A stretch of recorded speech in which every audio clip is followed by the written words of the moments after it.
तुम्ही साधा भरून ती धुलवट करायचो।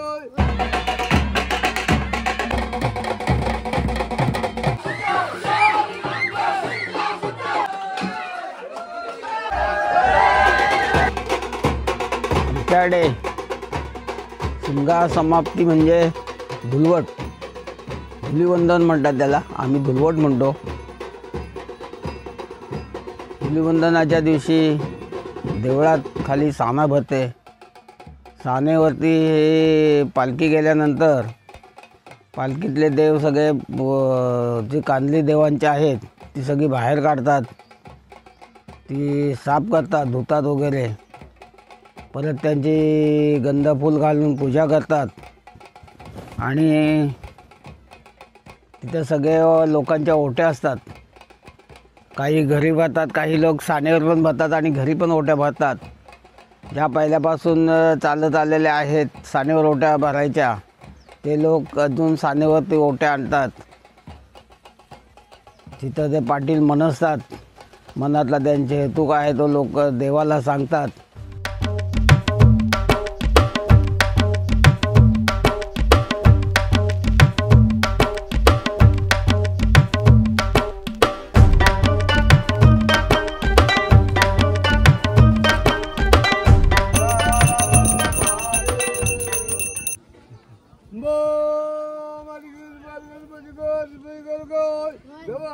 साना भरायचो, तुम्ही साना भरून ती धुलवट करायचो। त्यामुळे ते चौक मांडलेलं पाय खाली मांडले गेले ना, चुकलं असं बघलं असं माफ करून घे। तसेच देवा साना धुलवट करायचं, हे पण चौक मांडलेलं असं अर्थ करतात।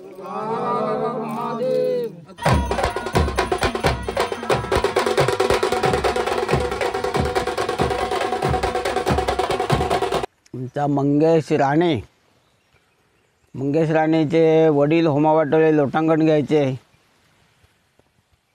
त्याच्यानंतर त्यांचा मंगेश राणेंचा मोठा भाऊ तो लोटांगण घ्यायचा आणि तो स्वर्गवासी झाल्यानंतर त्याच वर्षापासून मंगेश राणे यांनी लोटांगण घालण्याची त्यांची परंपरा जी आहे, वडिलांपासून जी परंपरा आहे ती त्याने अजून चालू ठेवलेली आहे। होमाच्या वाटोळ्या लोटांगण 5 फेऱ्या लोटांगण घालतो आहे आणि लोक ते बघण्यासाठी खूप गर्दी होते।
मागच्या बोलण्यात एक आलं, हे गोळे लहान आहे तो मोठा, म्हणजे वजन जास्त आहे, मोठा आहे तो वजनी कमी आहे, तो गोळ्यांचा एक प्रकार आहे। तरुण पोरं मुद्दाम त्या गोळ्यासाठी, म्हणजे मला गोळा उचलता येतोय की नाही हे बघण्यासाठी जातात। काही लोक तर उचलून खांद्यावर घेऊन डोक्यावर घेऊन ह्या वेळेला देवाच्या गाभाऱ्यात 5 फेऱ्या मारल्या, तो गोळा डोक्यावर घेऊन आणि परत जागेवर आणून त्याने सोडला।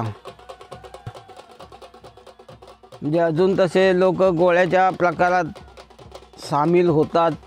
जे वाडवडिलांनी चालू ठेवले ती प्रथा बंद पाडायची नाही, हेतू त्यांचा हाच असावा। ज्यांना जमतं ते जातात, करतात। आम्हा लोकांना मजा वाटते. लहान मुलं आपली भाग घेतात, कामं करतात, आम्हाला आनंद होतो.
आमचा कोटबा इथून पाणी आणतात.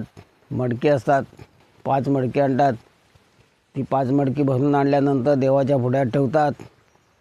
देवाच्या पुढ्यात ठेवल्यानंतर पाटलां तिथे मनसल्यावरती ते तसेच आमचे जी ठिकाणे प्रत्येक देवाला न्हावणी घालतात आणि ते बोलतात की त्रिबाळाला न्हावणी घालतो चांग भलं, असं प्रत्येक देवाचं नाव घेऊन चांग भलं म्हणतात.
वाडीवरती होम बुजवतात आणि ते पाणी जे आणतात ते त्याच्या वाटोळे परत त्या मुली प्रत्येक वाडीच्या मुली घेऊन वाटोळ्या फिरतात. त्याला शिलवणं म्हणतात. ते पाणी शिंपडतात आणि ते होम बुजवून झाल्यानंतर आमच्याकडे एक प्रथा आहे. देवाच्या होमातली धूळ आणि हे शिंपडलेलं पाणी हे प्रत्येक घरी देवाऱ्यातच ती धूळ आणि पाणी शिंपडणं प्रत्येक देवावर हा प्रकार आमच्या इथे अजून चालू आहे. वाडवडिलांपासून जे चालू आलेल्या पद्धती ह्या शिमग्याबद्दल ज्या आहेत त्या कुठल्याही मोडीस आणलेल्या नाहीत. जशा आहेत त्याच ह्याच्या आणि आम्ही अजूनही सांभाळलेल्या आहेत. आणि मुलं आता तयार होत आहेत, त्यामुळे मुलंही सांभाळतील असा माझा तरी विश्वास आहे.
मगाशी बोलत मुली त्या वाटोळ्या पाणी शिंपडतात.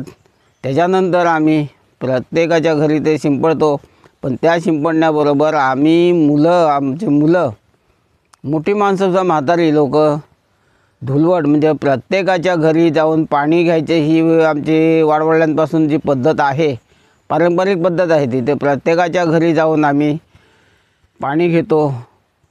पाणी घ्यायला जातावेळी जय हे रामदेव शिमगा शीतळ हे गाणं म्हणत जातो. थंडी लागली भारी पाणी आणा लवकर अशी आरोळ्या देत असतात मुलं. आणि त्या ह्याच्यात उड्या मारतात, एकमेका धूळ उडवतात, अंगणात धूळ उडवतात. म्हणजे त्या दिवशी धुलवट म्हणजे धुलवटच करायचे असा प्रकार आहे. आणि आवडीने अजून लहानापासून मोठ्यापर्यंत आवडीने अजून ते करतात.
घरी त्या दिवशी तिकटा सण असतो. म्हणजे आपल्या कोकणात एक पद्धत आहे, पहिल्या दिवशी गोडासन, दुसऱ्या दिवशी तिकटासन. गोड्या सणाच्या दिवशी होम लागतं आहे सुद्धा प्रत्येकाच्या ते हलकून पेंडी जमा करता यावी. प्रत्येकाच्या घरी त्या दिवशी गोड असतं, ते प्रत्येकाच्या घरी गोड म्हणजे करंजी असते, काही पुरणपोळी करतात. ते सगळं होमावर आणतात, ते नैवेद्य दाखवले प्रत्येकाला प्रसाद म्हणून प्रत्येकाला देतात.